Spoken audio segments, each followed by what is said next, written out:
Back bridge push-ups. What's the point of this strange exercise? While normal push-ups are valuable, it's misleading to say they're all you need. Back bridge is unique because it develops full body strength and flexibility, which are missing in normal push-ups. To help you unlock the back bridge, I'll cover the best stretches for common problems.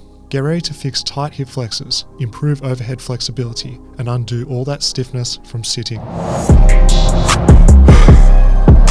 Chances are your back bridge looks like this. When trying to push up, the elbows don't lock out, you can hardly bend, and your lower back is screaming to stop. Of course, we don't need contortion flexibility. There's no point for the average person. But working the bridge and stretching is transformative. I'm a 6 foot tall Aussie bloke. If I improved, so can you.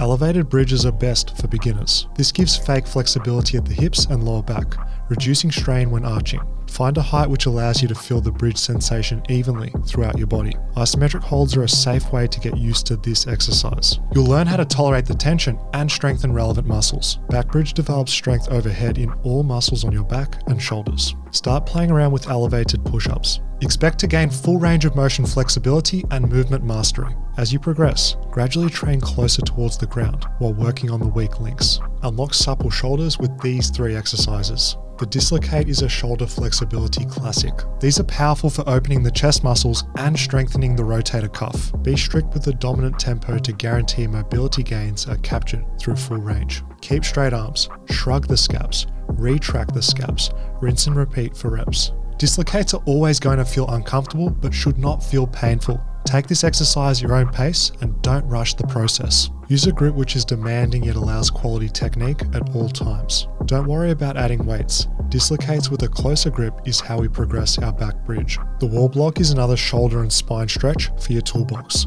This setup makes it easier to push in the vertical plane without the hands slipping. A stall bar, Smith machine, or barbell and rack works well. By using body weight as leverage, we can sink deeper into a global back bend. Resistance is added by bending the knees or keeping a forward weight shift. Change the difficulty by moving towards the bar and adjusting height. Constantly scan your body to keep tension directed towards your upper spine and shoulders. Pullovers are helpful for opening the shoulders overhead. The lats are being lengthened eccentrically, improving your strength at long muscle lengths. Here's a few different ways you can load the exercise worth trying. I find a wide grip easier on my joints. There's plenty of room for the humerus and scapula to move freely with minimal pain. Keep a hollow core to fix the lat origin to make this stretch more localized. As you lower with control, be sure to shrug the shoulders towards the ears. Progress to bodyweight pullovers when ready. We've now got the hands fixed and the body moves, which ups the difficulty. I highly recommend this in your regular workouts when possible. Nothing changed my spine and shoulders like bodyweight pullovers. It's a personal favorite.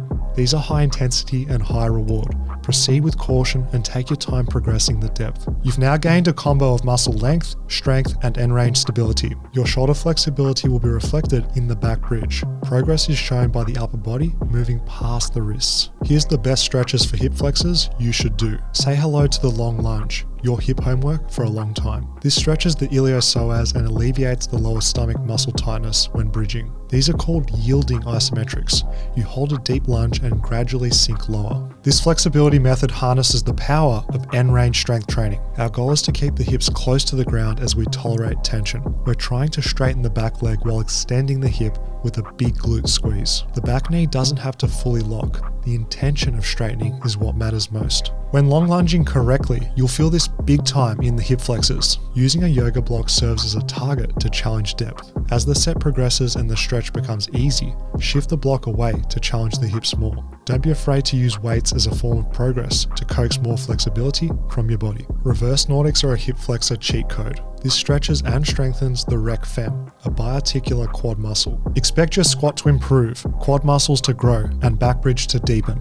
We've all seen the infamous couch stretch. This is one of the most effective ways to statically stretch the quads. The drawback is the lack of resistance. A nice gentle stretch, but we can do better. Banded reverse Nordics are recommended. This helps to guide movement and makes balance a breeze. The band helps you go deeper than otherwise possible. The assist kicks in at the deep range when you need it most. Reverse Nordics shine because we're resistance training, using our body weight to load the hip flexors. The eccentric emphasis is where the magic happens. Slowly lowering to end range improves flexibility, which actually lasts long term. For reverse Nordics, kneel in your squat stance. Keep a hollow body and the stretch should feel strong on the front of the thighs. Reverse Nordics are perfect for adults.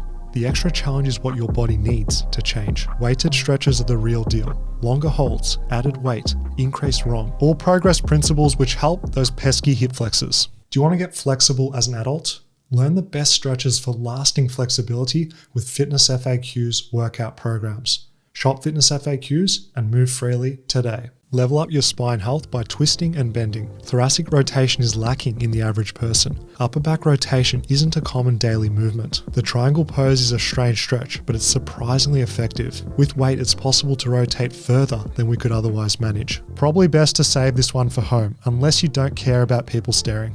Here's how to set up for the triangle stretch correctly. Stack your hips above the knees while rotating from the upper trunk. You should feel a lovely chest and anterior shoulder stretch. When lowering towards your limit, the upper back and contralateral obliques will be working hard too. Use breathing to overcome the stretch resistance, gradually rotating more and more with each exhale. We're holding this one for up to 60 seconds. Isometrically yielding deeper is a great way to get exposure in deep rotation. Please choose a weight which permits and doesn't restrict range. Not too heavy or too light is the recipe. Bands are a game changer for improving rotation. The upper back opens up nicely when training this spine movement. By working against resistance, we gain active flexibility which sticks around. Pausing with purpose at end range targets those important oblique muscles which are responsible for rotation. Once again, we're adding strength to our flexibility practice. That's how you truly transform. Rotating against tension is going to make moving the spine through space a breeze. Explosive rotation helps to open up the stubborn T-spine. By whipping our body at high speed, we're moving beyond what's doable with super controlled stretching. Don't be surprised if you can twist further on one side compared to the other. For me, rotating right is easier than rotating left. Some asymmetry is completely normal, so don't stress about it. Expect your spine to feel A+ after 50 reps either side. You're now ready to use this new range of motion. The active cobra strengthens your spinal erectors for back bends. By lifting our hands and legs, we're improving the entire posterior chain from head to toe. Cluster reps with 5-second isometrics are not for the faint-hearted. Holding end range extension is brutal. This exercise prepares your body for the extreme spine arch we're striving for. I promise this isn't some gentle, passive yoga stretch. We're fighting hard to increase our active, usable range of motion. Dig deep because hard work here is going to translate to a nice back bridge.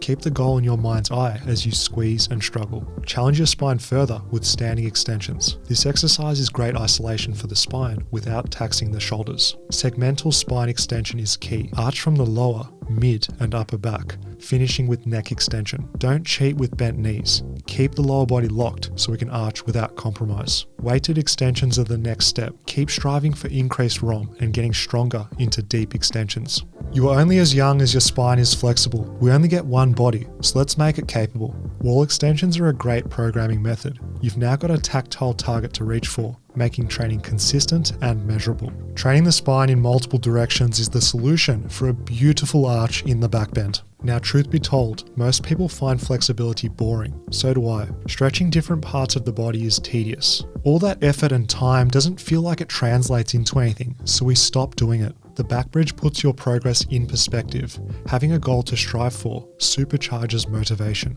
You will feel and see the difference in your body after strength stretching, which keeps you coming back for more. The biggest tip is to train the isolated parts before integrating. Stretch your shoulders, stretch your hips, and move your spine before bridging. With this approach, you'll reach max flexibility for the day and then solidify strength at length with the back bridge. My starting point was this. I had poor flexibility in all of the key areas we've discussed today. I spent the better part of 1.5 years grinding for greater ROM. I found success when treating flexibility like strength training.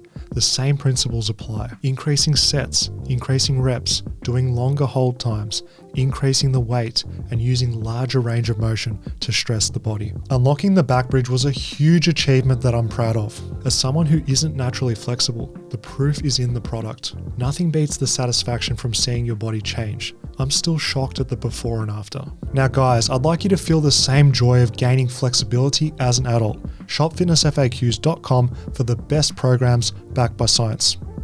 See you over there.